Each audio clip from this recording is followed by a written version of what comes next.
There was a time when fighting games didn't get fixed. If a character was broken, they stayed broken.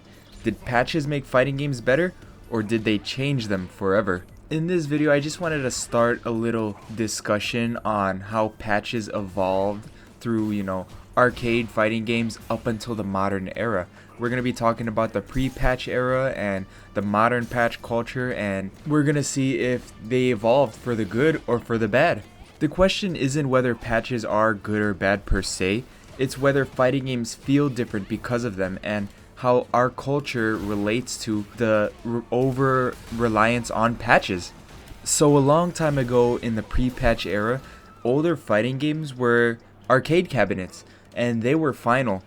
There were still tournaments for these arcade cabinets. You could look up old Mortal Kombat, old Street Fighter tournaments, but top tiers defined those eras because in an arcade cabinet, they're not connected to the internet. They could not patch the game. Whatever characters were broken were final.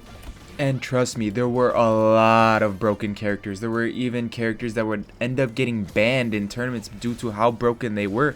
But the thing is, those broken characters became part of the identity. And again, I am not saying patches are bad. Patches are extremely beneficial to a game. But I'm saying is, how do the players react to these broken characters? Back then, players had to adapt to the broken characters and, get better instead of just waiting for nerfs or complaining online. We need a patch for this, we need a patch for that. And does that make the older fighting game pros better than us? I don't think that they were better than us per se. However, I do think the older pros had an easier skill of adapting to their game because back then games were final. And like I said, there's no patches, so whatever they got, they got.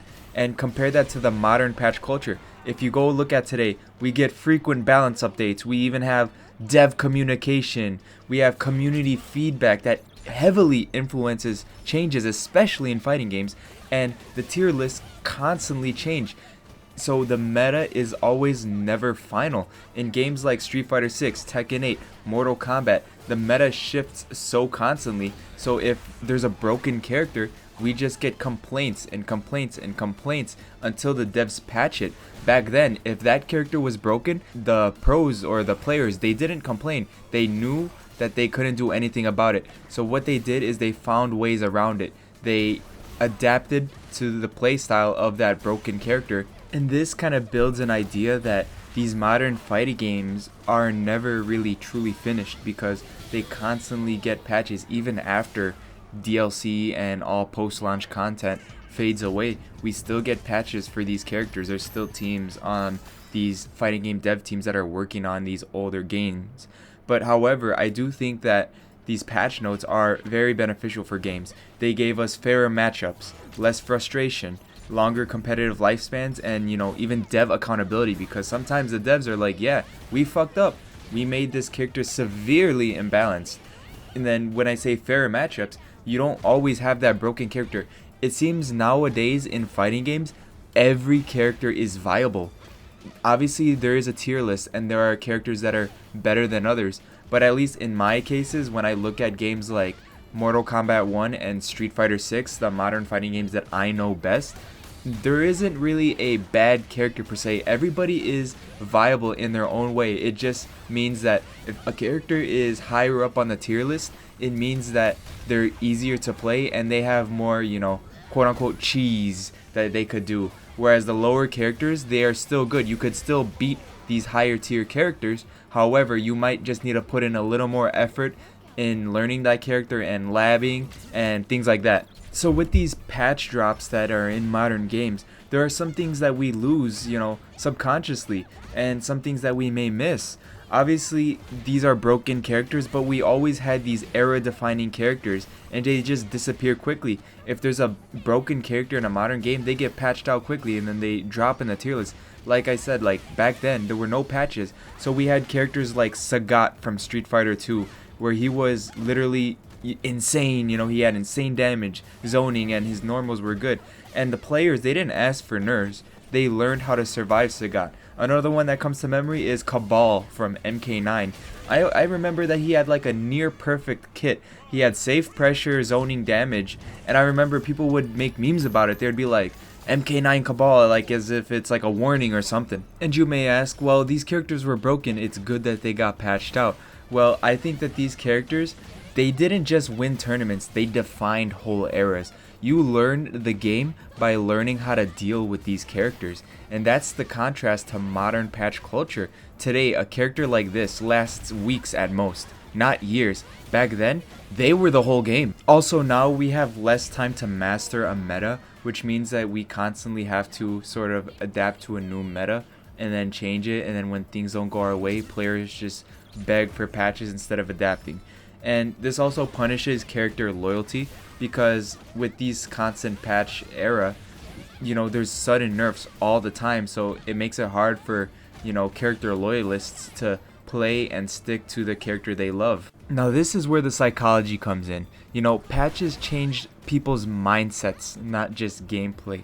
Players now, instead they blame balance instead of labbing characters.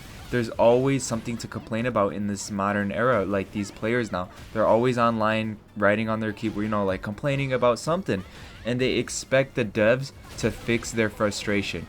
I know from personal experience and just from the FGC in general, fighting games are one of the most rage-inducing games, and when things don't go our way, people just blame the game. They blame the characters. Oh, you're playing a cheese character, that's so broken, that's so broken. And you know what, there's psychology behind that.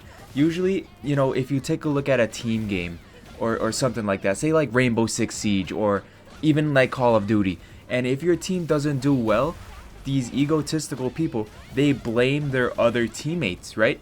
Because they, in their eyes, they didn't do nothing wrong.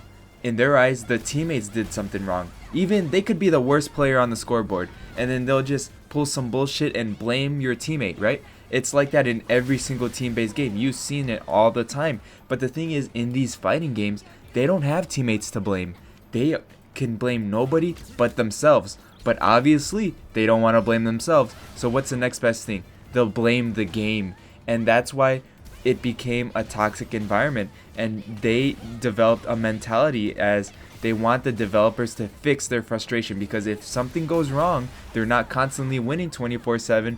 They just blame the game and expect devs to fix frustration. So in the end, I don't think patches are bad.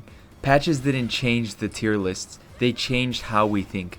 Instead of us asking, how do I beat this character? What can I do to get better? We ask, when will this character get nerfed, man? This is so broken. I don't think patches just ruin fighting games, but I do think they changed what it means to master one. And I'm curious, would you guys rather adapt to the game or wait for it adapt to you? Thank you for watching, guys. Mr. Frosty Flames out.